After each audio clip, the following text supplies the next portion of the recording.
తండ్రి అయిన దేవునికి కృతజ్ఞతాస్తుతులు. అదే విధముగా కూడి ఉన్న మీ అందరికీ కూడా మన ప్రభువును రక్షకుడినైన యేసుక్రీస్తు నామమున వందనాలు తెలియజేస్తూ ఉన్నాను. అయితే ప్రియులారా, ఈరోజు మనము సిలువను గురించిన విషయాలను మనం ధ్యానిద్దాం. సహజంగా సిలువ గురించిన విషయాలను ధ్యానించాలి అంటే చాలా సంవత్సరాల క్రితముకు మనం వెళ్ళిపోవాలి. సిలువ గురించిన చరిత్రలో ఎన్ని విషయాలు దాగి ఉన్నాయో నేర్చుకోవడానికి ఈరోజు మనము ప్రయత్నం చేద్దాం. సిలువ అంటే ఏమిటి అంటే చాలామంది కూడా ఈ బొమ్మను మాత్రమే చూస్తూ ఉంటారు. ఆ బొమ్మ మీద ఉన్న యేసుక్రీస్తు ప్రభువారినే చూస్తూ ఉంటారు. చాలామంది కూడా నాకు యేసుక్రీస్తు అంటే బాగా ప్రేమ అని ఒంటి మీద పచ్చబొట్లు వేసుకునే వాళ్ళు ఉంటారు, మెడలో లాకెట్లు వేసుకునే వాళ్ళు ఉంటారు, చేతికి ఉంగరాలు పెట్టుకునే వాళ్ళు కూడా ఉంటూ ఉంటారు. కానీ ఈ సిలువ గురించి అసలు చరిత్ర ఏం చెప్తుందో ఒకసారి మనం తెలుసుకుందాం. సిలువ అంటే ఏమిటి అంటే పాత నిబంధన కాలంలో కానీ లేదా చరిత్ర భాగాలలో పరిశీలన చేసినప్పుడు సిలువ మీద ఒక వ్యక్తిని ఎక్కించడము దేనికి సాదృశ్యము అంటే తప్పు చేసిన వ్యక్తులను పూర్వకాలంలో శిక్షించడానికి ఉపయోగించే ఒక విధానం. సిలువ మీదకి ఎవరిని ఎక్కించేవారు అంటే తప్పు చేసిన వ్యక్తులను ఎక్కించేవాళ్ళు. ఈ సిలువలో ఒక వ్యక్తిని శిక్షించడము ఎప్పుడు ప్రారంభమైంది అనేది చూస్తున్నప్పుడు బహుశా చరిత్ర ఏం చెప్తుంది అంటే మొట్టమొదటిగా అశూరీలు అనేవాళ్ళు దీనిని ఉపయోగించినట్లుగా చెప్తూ ఉంటారు. అశూరీల ప్రభుత్వములో ఎవరైనా పొరపాటు చేసినట్లయితే లేదా ఎవరైనా తప్పిదాలు చేసినట్లయితే అతనిని ఏం చేసేవాళ్ళు అంటే అలాగా సిలువ మీదకి ఎక్కించి అలా మేకులు కొట్టి అలా కాళ్ళకి చేతులను ప్రతి దానిని కూడా సిలువ మీద వేలాడ తీసేవాళ్ళు. ఎందుకు ఈ శిక్ష విధించేవాళ్ళు అంటే సిలువ శిక్ష అనేది అన్ని శిక్షలతో పోలిస్తే చాలా బాధాకరమైన శిక్ష, చాలా మన శరీరాన్ని కృంగదీసే శిక్ష. చాలామంది కోపంలో కూడా అంటూ ఉంటాం, పదే పదే కొట్టబాక, ఒక్కసారి కొట్టి చంపేసే నన్ను అని అంటూ ఉంటాం కదా. పద్దాక ఏడిపించబాక, ఒక్కసారి ఏదైనా విషం పెట్టి చంపేసే అని అంటూ ఉంటాం కదా.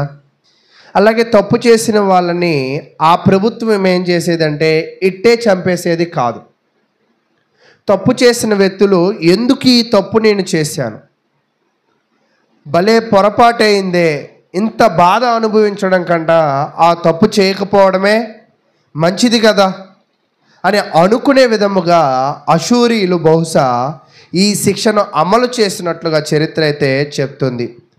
తదుపరి ఈ శిక్షను బబులోనీయులు కూడా దానిని ఏం చేశారంటే కొనసాగించారు. అంటే వాళ్ళ రాజ్యములలో ఎవరైనా తప్పు చేస్తే ఇలా సిలువలో శిక్ష వేస్తూ ఉండడం అనేది చూస్తూ ఉన్నాం. అలా క్రమేపీ గ్రీకు వాళ్ళు, క్రమేపీ రోమా వాళ్ళు దానిని ఇలాంటి శిక్ష వేస్తే మన రాజ్యంలో ఎవరు కూడా ఏం చేయరంటే తప్పు చేయడానికి ఏమవుతారంటే భయపడుతూ ఉంటారు. కాబట్టి ఒక వ్యక్తి తప్పు చేయకూడదు అంటే అతనిని ఖచ్చితంగా చాలా సీరియస్గా, చాలా క్రూరంగా ఏం చేయాలనుకున్నారంట, శిక్షించాలి అని అనుకుంటున్నారు. అయితే చరిత్రే కాదు, బైబిల్ కూడా ఏం చెప్తుందంటే బెత్తము వాడని తండ్రి తన కుమారుడికి ఏమవుతాడంటే విరోధి, అంటే శత్రువు అయిపోతాడు. అంటే సమాజమే కాదు, బైబిల్ కూడా ఏం చెప్తుందంటే తప్పు చేసిన వాడిని ఖచ్చితంగా ఏం చేయాలి, శిక్షించాలి. కానీ ఈ సిలువ శిక్ష అనేది చాలా కఠినమైనది, ఈ సిలువ శిక్ష అనేది చాలా క్రూరమైనది అనేది మనం చూస్తూ ఉన్నాం. అయితే సహజంగా ఈ శిక్షను వేస్తూ ఉన్నప్పుడు ఆ కలిగే నొప్పిని బట్టి, ఆ కలిగే బాధను బట్టి చూస్తున్న ప్రతి ఒక్కరు కూడా ఏమంటూ ఉంటారంటే మనం కూడా సమాజంలో కొంతమందిని చూస్తూ ఉంటాం, వాళ్ళలాగా చచ్చిపోకూడదు, వాళ్ళలాగా బాధలు పడకూడదు అని అనుకుంటాం కదా. అలాగే ఈ సిలువ శిక్ష వేసినప్పుడు చూసిన జనాలందరూ కూడా ఏమనుకుంటారంటే, మనం పొరపాటు చేసి ఈ బాధను మనం ఏం చేయకూడదంట, అనుభవించకూడదు అనే ఆలోచన చేస్తూ ఉంటారు. కాబట్టి ఈ క్రూరమైన శిక్షణను వేస్తూ ఉంటారు. ఈ సిలువ శిక్ష వల్ల ఒకవైపు అవమానము, ఒకవైపు బాధాకరము, ఒకవైపు చాలా గరిష్టమైన చాలా తీవ్రమైన నొప్పిని అనుభవించే పరిస్థితులు మనం చూస్తూ ఉన్నాం. కాబట్టి ఈ సిలువను గతంలో ఎవరికి వేసేవాళ్ళంటే దొంగలకు వేసేవాళ్ళు. గతంలో ఎవరికి వేసేవాళ్ళంటే ప్రభుత్వానికి వ్యతిరేకంగా మాట్లాడే వారికి వేసేవాళ్ళు. గతంలో ఈ సిలువను ఎవరికి వేసేవాళ్ళంటే పాపములు చేసేవారికి వేసేవాళ్ళు. అయితే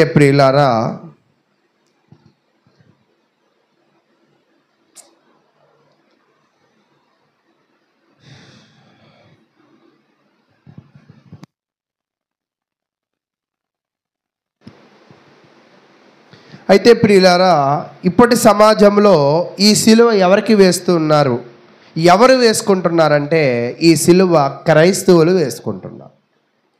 క్రైస్తవులు ఏమైనా దొంగలా అంటే, క్రైస్తవులు ఏమైనా పాపాత్ములా అంటే, అయితే ఎందుకు వేసుకుంటున్నారు అంటే మేము క్రీస్తు వారము అని చెప్పడానికి ఆ సిలువనైతే వేసుకుంటూ ఉన్నారు. చాలామంది యేసుక్రీస్తు ప్రభు వారిని వెంబడించాలని ఆశ ఉంటుంది. యేసుక్రీస్తు ప్రభు వారిని వెంబడించాలని మేము క్రైస్తవులు అని చెప్పుకోవడానికి ఏం చేస్తారంటే అలాంటి సిలువలను వేసుకుంటూ ఉంటారు. క్రీస్తును వెంబడించాలని, క్రీస్తు మందిరంలో కూర్చోవాలని, క్రీస్తుని ఆరాధించాలని చాలామందికి ఉంటుంది. కానీ అందరూ ఆ పని చేయగలుగుతారంటే అందరూ ఆ పని చేయలేరు. కాబట్టి ప్రియులారా, ఈరోజు మనం ఏం చూద్దామంటే, చూడండి, ఒక వ్యక్తి తన జీవితంలో యేసుక్రీస్తు ప్రభువాన్ని వెంబడించాలి అని అనుకున్నాడు. వెంబడించాలి అనుకున్నాడు, కానీ ఆయన వల్ల అది అయ్యిందా లేదా అనే పరిశీలన మనం చేద్దాం. ఫిలిప్పీలు రాసిన పత్రిక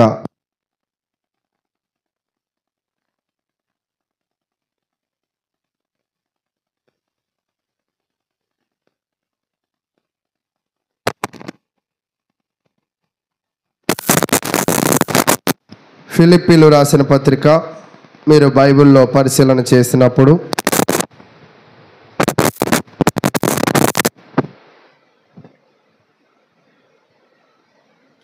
అక్కడ ఒక వ్యక్తిని గురించిన విషయాన్ని బైబిల్ చాలా క్షుణ్ణంగా తెలియజేస్తుంది. ఎవరు అతను అనేది పరిశీలన చేస్తున్నప్పుడు గతంలో ఆయన క్రీస్తు కొరకు జీవించాలి అని అనుకున్నాడు. క్రీస్తు కొరకు బ్రతికి క్రీస్తు కొరకు సేవ చేయాలని అనుకున్నాడు. ఈరోజు మనలో కూడా చాలామంది క్రీస్తు కొరకు బ్రతకాలి, క్రీస్తులాగా జీవించాలి అని సిలువలు ఒంటి మీదో మెడ మీదో చేతికో వేసుకుంటూ ఉంటారు. అలాగే పాత నిబంధనలు 1వ అధ్యాయము 24వ వచనాన్ని పరిశీలన చేద్దాం. క్షమించాలి, కొలసీలు రాసిన పత్రిక 4వ అధ్యాయము 14వ వచనము. కొలసీలు రాసిన పత్రిక 4వ అధ్యాయము 14వ వచనం.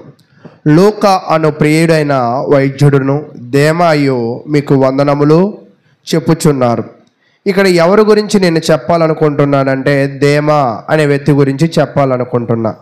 ఈ దేమా జనాలకి ఏం చెప్తున్నాడంటే వందనాలు చెప్తున్నాడు.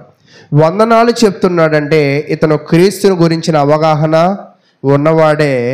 ఇతను ఎవరితో తిరుగుతున్నాడంటే వైద్యుడైన లూకాతో తిరుగుతున్నాడు. అంటే ఇతను సువార్త వాక్యము ప్రకటించాలని లేదా క్రీస్తు కొరకు బ్రతకాలి అని ఆశ కలిగిన వ్యక్తులలో ఈయన కూడా ఒక్కడే. అయితే క్రీస్తు కొరకు అతను పరిచర్య చేస్తూ ఉన్నాడు. చూడండి, ఫిలోమను రాసిన పత్రిక 1వ అధ్యాయము. ఫిలోమను రాసిన పత్రిక 1వ అధ్యాయము 24వ వచనాన్ని మనం పరిశీలన చేద్దాం. నా జత పని వారైన మార్కు, అరిస్కర్కు, దేమా, లూకా వందనములు చెప్పుచున్నారు.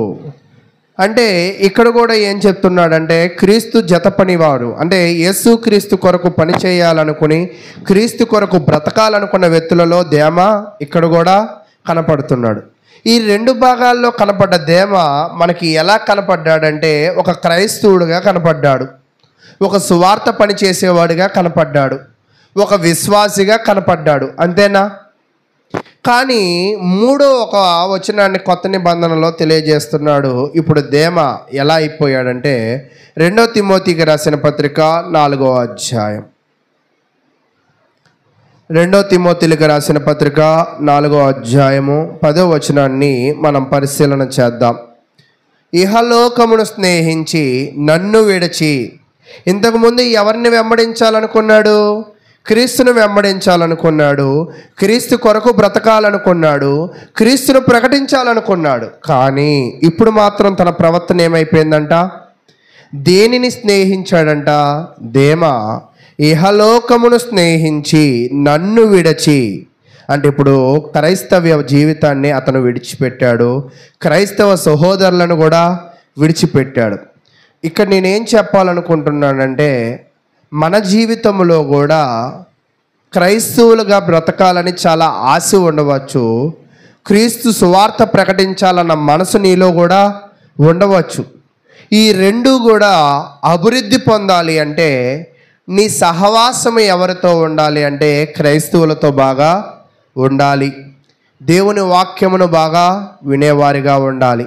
అలాగా కాకుండా ఒకవేళ నీ సహవాసము ఇహలోకముతో ఉంటే, నీ ప్రేమ ఇహలోకము మీద ఉంటే ఖచ్చితంగా ఒక సమయం వచ్చినప్పుడు నువ్వేమైపోతావంటే తప్పిపోయేవాడిగా ఉంటావని ఇక్కడ మనమైతే నేర్చుకోవాలి.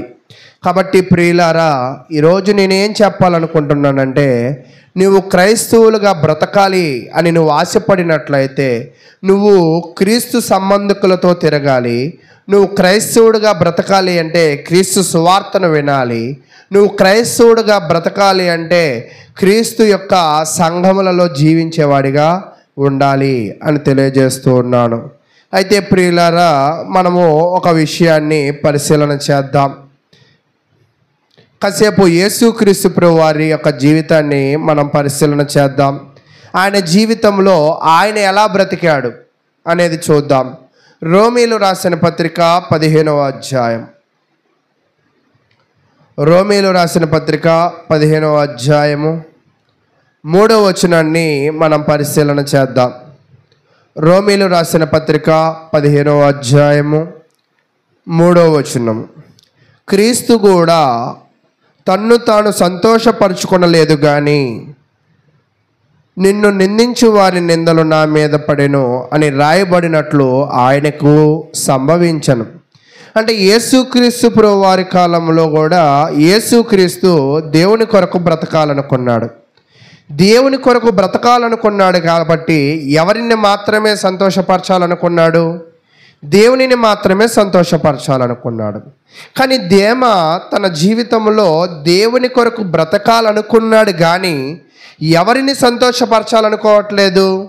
దేవునిని సంతోషపరచాలని తన జీవితంలో అనుకోవడం లేదు. ఈరోజు నీవు కూడా క్రైస్తవుడిగా బ్రతకాలి అంటే యేసుక్రీస్తు ఎలాగ జీవించి ఉన్నాడు? ఆయన ఎలా జీవించాడు అంటే క్రీస్తు కూడా తన్ను తాను సంతోషపరచుకొనలేదు కానీ అతను ఏమి అనుభవించాడంట? నిందలు అనుభవించాడు. అంటే ఈరోజు క్రైస్తవ జీవితంలో నువ్వు జీవిస్తూ ఉన్నావు అన్నదానికి నీకు ఏంటి అంటే నిందలు బాగా ఖచ్చితంగా ఏం చేయాలంట? అనుభవించేవారిగా ఉండాలి. కాబట్టి ఇక్కడ క్రీస్తు జీవితంలో ఏమి లేదంటే సంతోషం లేదు. సంతోషానికి బదులుగా ఏమున్నది అంటే నిందలు ఉన్నాయి, మహారోదన కూడా ఉన్నది, కన్నీళ్ళు కూడా ఆయనకి ఉన్నాయి. అంటే దేవుని యొక్క కుమారుడు దేవునిని సంతోషపరచాలి అని అతని జీవితంలో ఆయనకి ఏమి లేదంట? సంతోషము లేదు. కళ్ళల్లో ఏమున్నాయంటే కన్నీరు ఉన్నది, మహారోదన ఉన్నది, ఎన్నో నిందలు కూడా ఉన్నాయి అని మనం చూస్తూ ఉన్నాం. అయితే ప్రియులారా, ఇవన్నిటిని బట్టి ఆయన ఏం నేర్చుకున్నాడంటే ప్రార్థనకి వెళ్ళడం మానేయాలి అని నేర్చుకోలే. దేవునిని సంతోషపెట్టకూడదు. ఎందుకంటే దేవుని కొరకు బ్రతికితే ఖచ్చితంగా మనకేమొస్తాయి? నిందలు వస్తాయి, ఖచ్చితంగా కన్నీళ్ళు వస్తాయి, ఖచ్చితంగా మహారోదన వచ్చింది. కాబట్టి ఇంకా క్రీస్తు కొరకు నేను బ్రతకకూడదు అని ఆయన అనుకోలేదు. ఆయన ఏమనుకున్నాడు? ఆయన ఏమి నేర్చుకున్నాడు అంటే హెబ్రీలు రాసిన పత్రిక 5వ అధ్యాయం.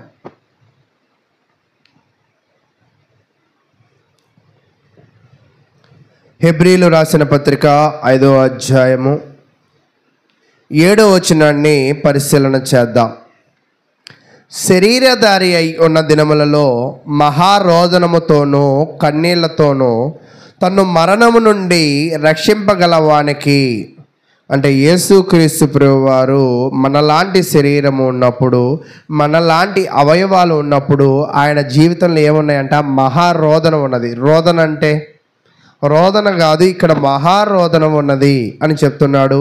కన్నీళ్లతోనూ తన్ను మరణము నుండి రక్షింపగలవానికి, అంటే ఇది ఎక్కడ జరుగుతుందో మీకు అర్థమవుతుందా? సిలువ మరణములో. సిలువ మరణము ఆయన ఎందుకు పొందుతున్నాడంటే తండ్రి కోసం పొందుతూ ఉన్నాడు. తండ్రి కోరికను నెరవేర్చడానికి పొందుతూ ఉన్నాడు. ఒక్కోసారి తండ్రి కోరికను నెరవేర్చేటప్పుడు ఖచ్చితంగా మనకి మహారోదన రావచ్చు, కన్నీళ్ళు రావచ్చు, తర్వాత మన జీవితమే ఒక్కోసారి తలకిందులు కూడా కావచ్చు. అయినప్పటికీ కూడా ఆయన ఎవరిని విడిచిపెట్టలేదంటే ప్రార్థనలను యాచనలను సమర్పించి భయభక్తులు కలిగి ఉన్నందున ఆయన అంగీకరింపబడెను. ఆయన కుమారుడై ఉండి తాను పొందిన శ్రమల వలన విధేయతను నేర్చుకునెను. ఈరోజు క్రైస్తవ్యంలో కూడా, ఈరోజు క్రీస్తును నమ్ముకున్నాక కూడా నీ జీవితంలో ఖచ్చితంగా బాధలు రావు అని ఎక్కడ చెప్పట్లేదు. యేసుక్రీస్తు లాంటి వాడే భూమి మీద బ్రతికినప్పుడు ఆయనకి ఏమొచ్చాయంట?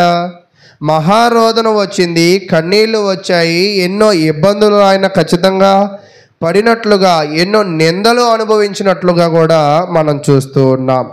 కాబట్టి ఈరోజు మన జీవితంలో నేర్చుకోవాల్సింది ఏమిటి అంటే మనకొస్తున్న సమస్యలను బట్టి, మనం మోస్తున్న బాధలను బట్టి, మనం పడుతున్న నిందలను బట్టి మనము దేవుని సన్నిధానానికి దూరం అవ్వడం అనేది పరిష్కారం అనేది కాదు.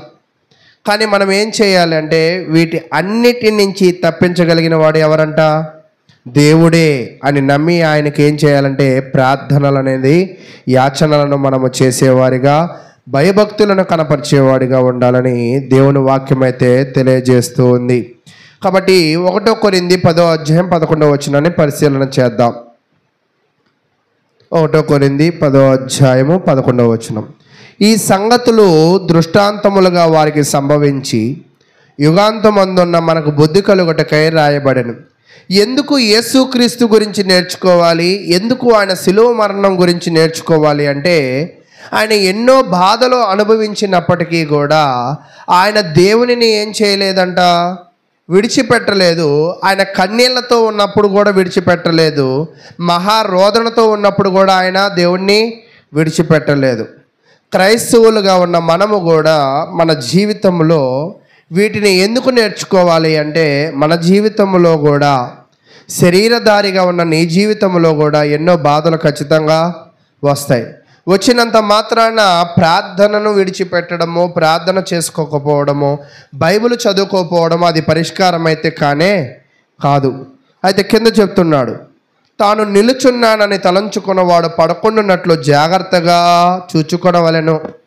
అంటే దేవునితో నీ బంధము ఎలాగ ఉంది, దేవుని ఎడల భయభక్తులు ఎలాగ ఉన్నది, దేవునితో నీ సహవాసము ఎలాగ ఉన్నది, వీటన్నిటిని బట్టి నువ్వు విధేయత నేర్చుకోగలుగుతున్నావా లేదా అనేది మనం నేర్చుకోవాలి. కానీ దేవుని మీద నాకు ప్రేమ ఉంది కదా అని పచ్చబొట్లు వేసుకోవడము, దేవుని మీద నాకు ప్రేమ ఉంది కదా అని స్టార్లు కట్టుకోవడము, దేవుని మీద నాకు ప్రేమ ఉన్నది కదా అని మనం ఏదో ప్రార్థనలు పెట్టుకోవడము కాదు.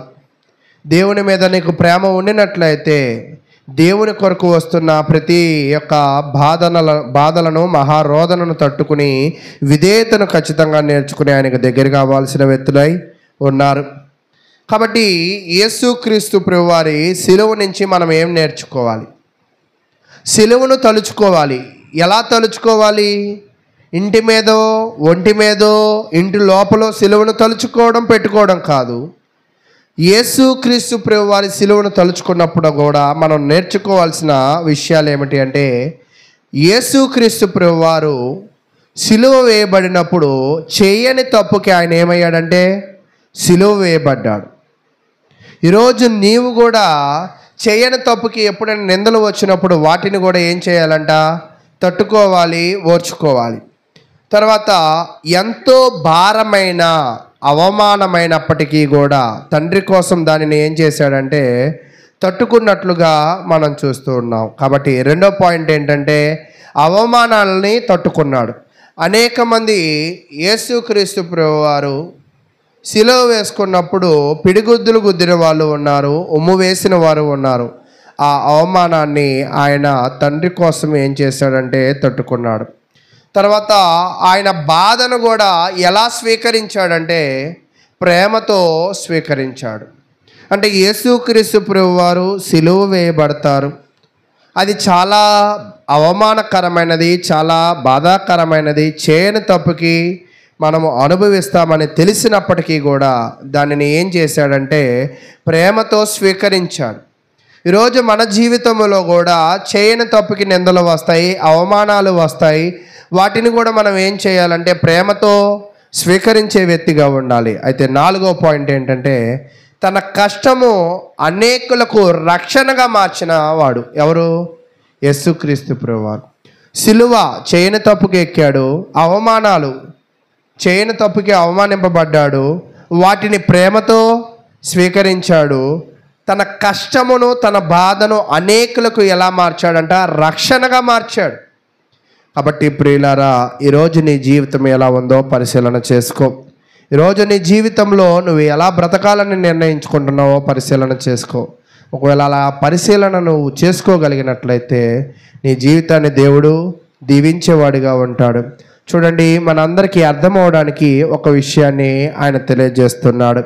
లూకాసు వార్త 9వ అధ్యాయం. లూకాసు వార్త 9వ అధ్యాయము 23వ వచనంలో ఒక విలువైన విషయాన్ని ఆయన తెలియజేస్తున్నాడు. లూకాసు వార్త 9వ అధ్యాయము 23వ వచనం. మరియు ఆయన వారితో ఇట్లను, ఎవడైనను నన్ను వెంబడింపగోరిన ఎడల తన్ను తాను ఉపేక్షించుకొని ప్రతిదినము తన సిలువను ఎత్తుకొని నన్ను వెంబడింపవలెను. అంటే సిలువను ఎలా తలుచుకోమన్నాడు? ఇంటి మీదో, ఒంటి మీదో, ఇంటి లోపల కాదు. కానీ ఆయన ఏం చెప్తున్నాడంటే ప్రతిదినము తన సిలువను ఎత్తుకుని నన్ను ఏం చేయాలంట? వెంబడింపాలి. అంటే నీ అనుదిన జీవితములలో ఖచ్చితంగా నీకు నిందలు వస్తాయి. నీ అనుదిన జీవితంలో ఖచ్చితంగా మహారోదన వస్తుంది. నీ అనుదిన జీవితంలో ఎన్నో ఇబ్బందులు కూడా వస్తూ ఉంటాయి. కానీ వాటన్నిటిని కూడా నువ్వేం చేయాలంట? మోసుకుని ఎవరిని వెంబడించాలంట? క్రీస్తుని వెంబడించాలి. అలా కాకుండా నాకు ఇది లేదు కదా, నేను ఎందుకు క్రీస్తుని వెంబడించాలి, నాకు ఇది పొందలేదు కదా, నేను ప్రార్థనకి ఎందుకు వెళ్ళాలి, నాకు ఇంత జరిగింది కదా, నేను అయినా ప్రార్థనకి వెళ్ళాలా అనే ఆలోచనలు మనం ఎన్నటికీ కూడా చేయకూడదు. ప్రతి దినము తన సిలువని ఎత్తుకుని, యేసు సిలువను ఎత్తినప్పుడు ఎన్ని అవమానాలు భరించినా, ఎన్ని బాధలు భరించినా, ఎంతో రోదన ఉన్నా కూడా దానిని ప్రేమతో స్వీకరించి ఎలాగ తండ్రి చిత్తము కొరకు జీవించాడో క్రైస్తవులమైన మనము కూడా అదే విధముగా దానిని మోయిచూ జీవించాల్సిన వారమై ఉన్నామని దేవుని వాక్యం అయితే తెలియజేస్తుంది. ఉదాహరణగా యెహోషువ కాలంలో తనతో ఉన్న వాళ్ళందరూ, తనతో వెంబడించిన వాళ్ళందరూ కూడా ఏమైపోతున్నారంటే విగ్రహారాధికులైపోతున్నారు. దేవుని నమ్మడం మానివేశాడు, దేవుని వెంబడించడం మానివేశారు. అప్పుడు యెహోషువ అంటున్నాడు, ఏమంటున్నాడంటే నేనును నా ఇంటి వారము యెహోవాను సేవించెదము. ఈరోజు మాకు వచ్చిన బాధలు బట్టి, మాకు వచ్చిన కష్టాలు బట్టి మీరందరూ ఒకవేళ వెనుదిరిగి ఉండవచ్చేమో. నేను నా కుటుంబం అయితే ఏం తీయమంటా? వెనుదిరిగే ప్రసక్తే లేదు.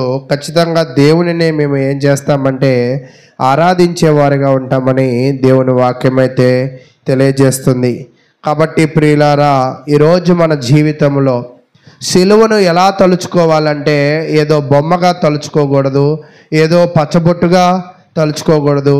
క్రీస్తును తలుచుకున్నప్పుడల్లా కూడా మానవుడిగా జన్మించిన యేసుక్రీస్తు ఎన్నో బాధలు అనుభవించి దేవునికి ఇష్టడుగా బ్రతికాడు. ఈరోజు మన జీవితంలో కూడా ఎన్నో బాధలు రావచ్చు, ఎన్నో నిందలు, ఆపదలు, అన్యాయాలకి మనం గురి కావచ్చు. కానీ మనం ఎవరిని విడిచిపెట్టకూడదంట? దేవునిని విడిచిపెట్టకూడదని వాక్యం అయితే తెలియజేస్తూ ఉంది. చూడండి, ఒక విషయాన్ని నేను తెలియజేస్తాను. హెబ్రీలు రాసిన పత్రిక 12వ అధ్యాయం. హెబ్రీలు రాసిన పత్రిక 12వ అధ్యాయము 1-2 వచనాల నుంచి మనం చదువుకుందాం. ఇంత గొప్ప సాక్షి సమూహము మేఘము వలె మనలను ఆవరించి ఉన్నందున మనము కూడా ప్రతి భారమును, సులువుగా చిక్కులు పెట్టు పాపమును విడిచిపెట్టి విశ్వాసమునకు కర్తయు దానిని కొనసాగించు వాడునైనా యేసు వైపు చూచుచు.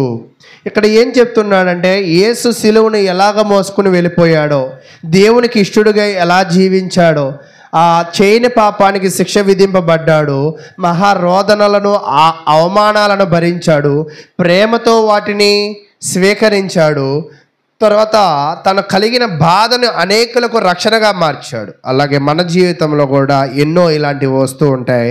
ఇలాంటివి వచ్చినప్పుడు మనం ఎవరిని జ్ఞాపకం చేసుకోవాలంట? విశ్వాసమునకు కర్తను మనము జ్ఞాపకం చేసుకోవాలి. జ్ఞాపకం చేసుకునుచు దానిని కొనసాగించు వాడునైనా యేసు వైపు చూచుచు మన ఎదుట ఉంచబడిన పందెములో ఓపికతో పరిగెత్తుదాము. అంటే సిలువను మోయాలి అంటే, క్రైస్తవుడిగా బ్రతకాలి అంటే, క్రీస్తు బోధ వినాలి అంటే నీలో ఏముండాలంట? ఓపిక. అంటే ఇందాక మొట్టమొదటిగా చూసిన దేమాలో ఏమీ లేదు, ఖచ్చితంగా ఓపిక లేదు. అంటే ఆయన సిలువను మోయాలి అనుకుని వచ్చాడు కానీ మోయలేకపోయాడు. క్రీస్తు కొరకు బ్రతకాలనుకున్నాడు కానీ బ్రతకలేకపోయాడు. ఇహలోకాన్ని స్నేహించాడు, శరీర సౌకర్యాలను కోరుకునే వ్యక్తిగా మనకైతే కనపడుతూ ఉన్నాడు. కానీ మనమైతే ఏం చేయాలంటే, ఆయన తన ఎదుట ఉంచబడిన ఆనందము కొరకై అవమానమును నిర్లక్ష్యపెట్టి సిలువను సహించి దేవుని సింహాసనము యొక్క కుడి పార్శ్వమున ఆసీనుడై ఉన్నాడు. సిలువను తట్టుకున్నాడు, అవమానాలను, నిందలను, మహారోధలను స్వాగతించాడు. కాబట్టి పరమందుకు వెళ్ళిన తర్వాత క్రీస్తు ప్రభు వారి స్థానం ఎక్కడ ఉన్నదంటే, దేవుని యొక్క తండ్రి యొక్క కుడి పార్శ్వమున ఉన్నది.